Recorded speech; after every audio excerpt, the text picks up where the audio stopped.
panahon para dito. Lalo pa ang aking tatalakayin ay mayroong kinalaman sa pamamaraan sa pambuong na pagsasakasaysayan. Gayun din, pagkamat nakapagpasalamat na ang ating tagapagpadaloy, hayaan ko din yung muli kong pasalamatan ang mga taong inanyayahan natin ngayong araw sa panulit sa takot na ito. Higit lalo pa, syempre pa, kay Dr. Salazar, para sa kanyang walang sawang paggabay, Dr. Emmanuel Franco Calero ng MSCP, at naririto rin ang tagapangulo ng Philippine Historical Association, Dr. Francis Navarro.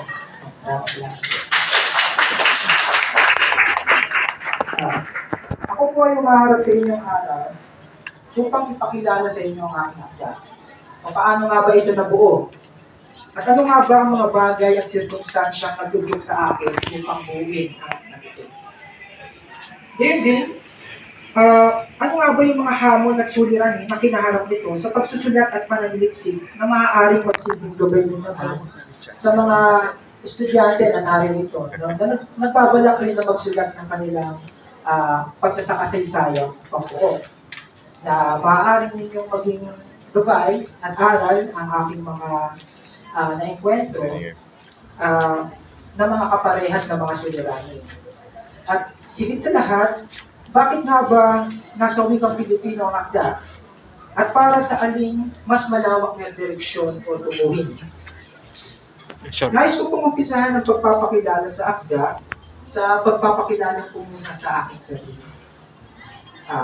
Una po sa lahat, ako po ay naan ng taga-Taguig, bagamat ang aking mga magulang po ay hindi po doon isinita. Ang aking pong ama ay Ilonggo, habang ang aking naman ay Ilocana. At dahil dito, lumaki at nagpamulat ako, at dahil ako nga ipinanganak sa Taguig, mayroong espesyal na lugar sa aking puso ang Taguig. At ito ang dahilan kung bakit noong una pa man, ay Taguig na ang aking interes sa paksa. Sa kasamang palad, wala akong nalalaman sa Taguig hanggang sa ako ay magkaisip, liban na lamang sa mga pang-araw-araw na kwento ng bawat daanan at pang-araw-araw din na suliranin pang-ibahan ng pangkaraniwang tao. Nakikilala ko lamang ang Taguig sa pangalan ng katangian, subalit hindi ang ubod na kaibotoran nito. Sa muling pagbabalik tanaw, marahil isang salik na rin na nakadagdag sa kakapusan ng aking musmus na pagkaunawa ay ang pangkaraniwan na suliranin ng bawat poong, hindi lamang sa Taguig, hindi sa mawalan ng mga akdang pangkasaysayan na tumutunghay sa may saysay na nakaraan nito. Alam naman natin ito na hindi lahat, kagaya na nabanggit ni Dr. Calero kanina, na hindi lahat ng bayan ay mayroong naisulat na nakasaysayan.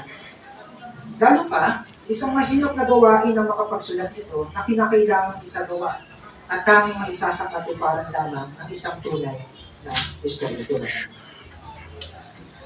Sa ganitong dahilan na lamang ang hindi ko noong pagpapakagulangan na sa simulan sa pulpaman ay Taguig na ang gusto kong maging paksain para sa naway binabalak kong thesis undergrad sa kasaysayan.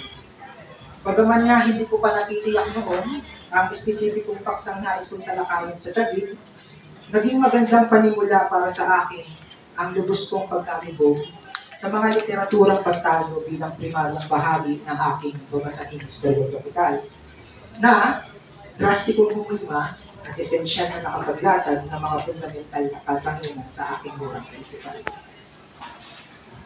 Isang bagong daigdig ng kaisipan ng patayong pananaw dyan sa akin. At habang mas lumulubog ako sa mga pagbabasa sa mga daghalain nito, unti-unting nagbabago ang aking pagtanaw at pagtunawa sa kasaysayan at talagang lubos na naka-impluwensya sa paraan ko ng pag-iisip. At dahil doon, ang kamalayang natamo ng mapatihulog sa daigdig ng kaisipang ito, ang siyang nagsimulang mag-akay sa akin upang malay na questionin ang konbensyonal na kaalaman hinggil sa kasaysayan ng Taguig. Higit lalo pa, ang idinulot nito sa aking lubos na pagkabahala hinggil sa kolonyal ng pag-uugat ng pundasyong historikal ng bayan. Nasa matagal na panahon ay 1587 lamang kinikilala na umpisa. Ito ay habang ang kumpletong larawan bago ang kolonyalismo ay hindi malinaw at hindi sinikap na katitingman lamang na mapag-aralan at bigyan ito ng alimang katuturan sa harap ng malabong mga datos na maaaring hahuin sa pagsasakabuluhan ito. Sa mga tweet, katulad ng suliranin na kinakaharap ng kasaysayan ng bansa, Patuloy na nakasandig ang kasaysayan ng Taguig at ang kairalan nito sa punto de vista kolonyal. Sa wari, hindi ito katakataka na sapagkat patuloy pa rin tayong nakatali doon sa nakapamihas ng pagkagumon sa mga dokumentong kolonyal at nakasulat na pamana ng napaglipasang historiografiya. Nakapaglatag sa gayon ng panimulang katanungan ang pagkakanto sa ganitong suliraning pangkasaysayan na dala-dala ko sa buong yugto ng pagmumuni-muni sa binabalak na pag-aaral. At buhat noon ay tinahak kong mag-isa na hanapin ang batayang prekolonyal na yugto sa kasaysayan ng Taguig sa pagtatangkang umukit ng mas malalim na mapangahawakang batayan ng pagkaunawa at pagkilala sa sariling identidad. Naging panimula sa pananaliksik ko ang mga datos halimbawa, mga datos at periodikal, halimbawa ng mga katulad ng mga pagbuhukang modeler sa Taguig at ng pambansang museo ng kinalaunan. Ngunit liban pa dito, naging mahalaga rin ang aral na daladala ko habang nananaliksik. Naliban pa sa mga nakasulat na datos, wala nang iba pang mabisang bahagi sa pag-aaral ng isang kasaysayan ng isang puo kung hindi ang mismong lugar na iyong pinag-aaralan. At dito nga pumapasok ang kahalagahan ng etnografiya na isa sa mga metodo na laging binabanggit ni Dr. Salazar na dapat isadiwa sa alinmang pananaliksik pang kasaysayan. Kung saan, mahalaga ang pagpunta at hindi lamang ang pagpunta, kundi yung pakikisangkot at pag-oobserba sa puok na nais-aralin. At bunga nga noon ay nakabuha ko ng isang preliminaryong paksa para sa aking binubunong thesis undergrad na umiinom sa temang may katangiang historiko-anthropological. Partikular na ang paksa ay umiinom at may kinalaman sa usapin ng paglalapat ng kahulugan sa mga sabisa. Kung saan, liban pa sa mga datos na theoretical na aking nasipat, ay naiugnay ko ang saysay ng mga nahukay na ito, halimbawa na lamang sa fluvial procession, halimbawa ni Santa Ana, kung saan nakita ko na bagamat eksplisito ito kay Santa Marta ng Pateros, halimbawa, ay implisito kay Santa Ana ang representasyon ng buwaya. Kung saan, tulad ni Santa Marta, ay hindi rin naiiba ang mga ritual na nakabaluod sa kapistahan ni Santa Ana. Mangyari pa, ang dalawang buhok na ito ay pinag-uugnay lamang ng iisang kailogan, ang Ilog Taguig. At mula doon ay nakita ko na hindi nalalayo nga yung mga ritual na nakapaloob sa kapistahan ito sa mga ritual na naitala din ng mga kolonyal na batis, halimbawa ng aking presensya, tungkol sa mga kostumbre ng mga Tagalog, tungkol sa kanilang pagsampalataya sa mga ninunong buwaya. At ang buwalang ito ay may iuugnay sa iba pang mga artifact o tao na natuklasan sa mga pre-Hispanicong himlayan sa Taguig na nagtataglay ng mga kaito o poses ng buwaya, palawit na ng buwaya, na nakalagak kasama ng mga labing ng tao na mistulan pabaho. Ang mga sagisag na ito, kagaya ng alam na natin, ay may kinalaman sa tatlong sanad-sanad ng Santinakpang Australiano, kung saan mahalaga kapwa ang pagkakaugnay-ugnay ng ahas, pagpapawikan at buwaya bilang mga representasyon ng mundo ng kailaliman. Pangunahing tema ng aking binabalangkas na pag-aaral ay iniinog doon sa rekursibong salid ng mga hibla sa ating kalinagan na sa harap ng mga pagbabago ay nagpapatuloy hanggang sa kasalukuyan. At syempre pa, ang balangkas pagkaisipan ng paksang ito ay iniisunod ko sa yapak ng mapagbukas landas ng mga etnolohikong pag-aaral ni Salazar na makikita sa napakarami ng mga akta.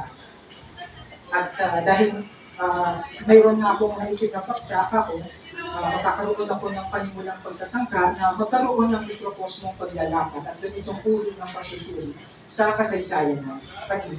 Na ang pinakapangunahing layunin talaga, palay na layunin, ay kumawala doon sa pagtatakdang kolonyal at tangkain na mabigyan ng pre-Hispanicong batayan ang kasaysayan at pagkakakilanlan ng bayan na hindi nga nakatali doon sa kanyang kolonyal na pundasyon lamang. At syempre pa, dahil nga ang konturatibo sa ganitong usapin ay si Dr. Salazar, yun yung nagdala sa akin sa isang paulan na petsa na hindi ko makakalimutan na petsa ng Agosto 29, 2022 na itinuturing itong ikutang pangyayari na nagbigay hininga sa pagkakabuo ng akdang ito. Sa kauna-unang pagkakataon ay personal kong nakapanayam sa Manila Hotel si Dr. Salazar sa layunin nga na mabutihing sumangguni sa paksang nais kong paksain at humingi ng payo para sa aking sinasabalangkas na thesis undergrad. At sa naturang pakikipagpanayam nga ay hindi lamang patak ng ulan ang bumuhos sa katangian ng maulan na buwan ng Agosto. Pagpus maging ang paghahasik ng gahong ng bathala, nahahantong sa isang bagay na naging dahilan kung bakit nabuo ang kasalukulang akda. Dahil bagamat orihinal nga lamang talaga na pagtaluntun lang sa isang partikular na pagsasataling ang tinatapong na isip, naging bukal sa loob kong tinanggap ang isang mabigat na hamon ng bathala na mas palawakin pa ang lawak at saklaw ng aking hinihirayang pag-aaral. Magmula doon sa nabanggit kong napakaliit lamang ng paksa at mas magaan, inudyok ako ni Dr. Jesus Salazar na magsulat ng kabuuang pagsasakasaysayan ng Taguig. At bunga nga nito, ang original kong binala na paksa na sinanggulo ko sa kanya, ay naging isang bahagi na lamang ng kabuuang limang kabanata ng akda na makikita nito sa ika-4 na kabanata ng kasaysayan ng Taguig, yung pangbakas ng pananampalataya ng Taguig. At dahil na doon sa napakalawak ng paksang saklaw na kailangan kong tapusin bilang pagsasakatuparan sa aking undergrad, ang siyang dahilan kung bakit nang matapos ko ang aking akda at maisaayos yung prototype nito, ay nakapagkomento si Dr. Nilo Campo na ako ay manghingi sa kanya ng blurb kung saan binabanggit niya na hindi pang undergrad, pang thesis masteral, ay hindi pa raw ang aking ginagawa. Sa makatuwid, mas kulang pagbibinyag nga sa ako ang aking kinaharap sapagkat ang mismong akda ay dumaan sa sinulid ng karayong at pamamatnuway ni Dr. Salazar. Nasa likod ng kanyang edad ay hindi pa rin napapagod na tumulong at gumabay sa mga kagaya kong hinahanap ang tamang landas tungo sa kapantasan. Hindi po naging madali yung aking ginawang pagpapagal at katunayan, sa araw na tinanggap kong malugod yung hamon sa akin ni Dr. Salazar, ay araw-araw na po akong binibisita ng pangungot at hindi pagkapanatay. Dulot na rin ng mabigat na pasanin at responsibilidad, bunga na rin ng magandang pagkabatid sa nakalilit ng lalim at lawak ng iniatang sa akin na paksa. Gayunpaman, sa likod ng mga alalahanin nito, ay masaya ko dahil natapos ko rin sa wakas ang aking ito matapos ang isa kalahati o mahigit pang taon. At taas ko rin masasabi na bagamat tanging sa akin lamang ang pag-aako ng anumang pagkakamali sa akda, ang talagang nasa likod ko at salarin sa pagkakabuo ng malangkas, pagpapalawak ng pagsangsaklaw hanggang sa pagkakalimbag ng libang ito ay walang iba kung hindi ang amato ng patayang pananaw. Now, panimula o unang hakbang pa lamang yung pagkakaroon ng balangkas sapagkat kailangan ko pang humarap doon sa masalimuot na pangangailangan na mangalap ng mga batis. At syempre pa, isulat, habiin at pagtulay-tulayan ito. At sa yugtungan ng aking pakikipagbunok ng pagsusulat ng kasaysayan ng Taguig, mayroong ilang mga bagay na naging tangkulan ng aking pagmumuni-muni, partikular na hinggil sa kalikasan at kaparaanan ng pagpurok ng pagsasakasaysayan. Una, taliwas sa inaakala ng marami, hindi po naiibang sublarangan ng disiplina ang kasaysayan ng purok na kinakailangan ng natatanging at iba pang mga teknikal na kasanayan. Hindi ito makaiiwas sa exemption, kaya sinasaklaw din naman ito ng pamantalang historiographical na ang tuon ay naroroon pa rin naman sa pagsasakonteksto at paghahabi ng mga makabuluhan at makatuturang naratibo upang maiugnay ito sa mas malawak na perspektiba ng mga kaganapan mula sa pambansang pagtanaw. At bakit nga ba pambansang pagtanaw? Ito ay sapagkat kontrastibo mang pinagbubukod ang kasaysayang pambansa vis-a-vis kasaysayang pambuo pagdating sa antas ng sinasaklaw na espasyo bilang hangganan ng analisis, sa wari ay wala itong pulos na pagkakaiba. Ito ay sapagkat bagamat nananatiling malabnaw ang hangganan o saklaw ng puok at pambansa, kayong maaaring maging pambansa ang kalanasang pampuok at ang kalanasang pampuok sa kasaysayang pambansa, kapwa ang kasaysayang pambansa at kasaysayang pampuok ay maituturing na kapwa ang kasaysayan ng sangkatuluyan. Sa madaling sabi, ang pag-aaral ng kasaysayang pampuok ay hindi sa layunin na magkaroon ito ng nagsasariling historikal na pagsunod, kaiba sa naging pangkalahatang pagdaloy ng kasaysayan ng bansa. Bagkus ay nasasalalay sa tunguhin nitong mapagbuo tungo sa isang mas matatag na pagsasalaysay ng kasaysayan ng kapiligitan. Sa katunayan, ang hindi maihiwalay na tambalang pambuo ng bansa ay matagal ng pagsahin noong pamang dekada 80, kung saan pinagbumuni-munihan na ang pagtatakda sa kahulugan ng kasaysayang pampuo. Kung saan, binabanggit ng mga pantas na ito na mananatiling aklahan ng kanilang pagsasakasaysayang pampuo ang kasaysayang pambansa, sapagkat wala itong sariling autonomiya o at kakayahan na tumayo bilang isang nagsasariling larangan. Malinaw na pinapahiwatig lamang nito na ang pampuok na pag-aaral ay patungo sa tinutungo pa rin kabuuan. At ang kawalan nga ng posibilidad na makahulagpas sa anino ng kasaysayang pambansa ang siyang naglalagay sa pampuok na pag-aaral bilang payak ng mikrokosmo lamang ng larangang pambansa. At dahil nakapaloob sa masaklaw na balangkas nitong huli ang kasaysayang pampuok, marapat lamang na maipaliwanag ito mula sa pangkalahatang daloy ng kasaysayan ng bansa, habang pinapanatili ang pagsusuri sa hangganan at saklaw ng pampuok na pag-aaral. Mangyari pa, bunga nga ng kadahilan ng mahigpit na pinag-uugnay ng iisang pusod ang kasaysayang pampuok at kasaysayang pambansa, masasabing alinmang pagtatangkang unawain ang kasaysayang pambansa at ang nakakabit ditong historiografiya ay may direktang implikasyon sa pagkakunawa din naman sa pampuok na pagsasakasaysayan. Ibig sabihin, kung nakatali ang ating kamalayang pangkasaysayan sa tradisyonal at kolonyal na historiografiya ang nagbibigay din sa mga kolonyal na muhon, tulad ng 1521, 1565, hindi katakatakan ng padaluyin din mula sa ganitong kaisipan ang pagsasakasaysayan ng isang puong o bayan na siyang kaso natin sa kasalukuyan.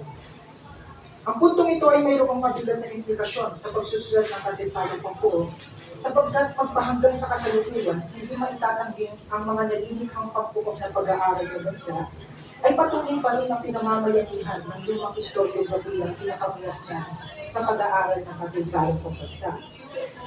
Ang esensyalidad ng katangian na napaglipas ang historiografiya ito na malipit na nasasalalay sa mga tekstual at mga kolonyal na batis bilang tanging otoratibong datos ng anong kaalamang pangkasaysayan, ang siyang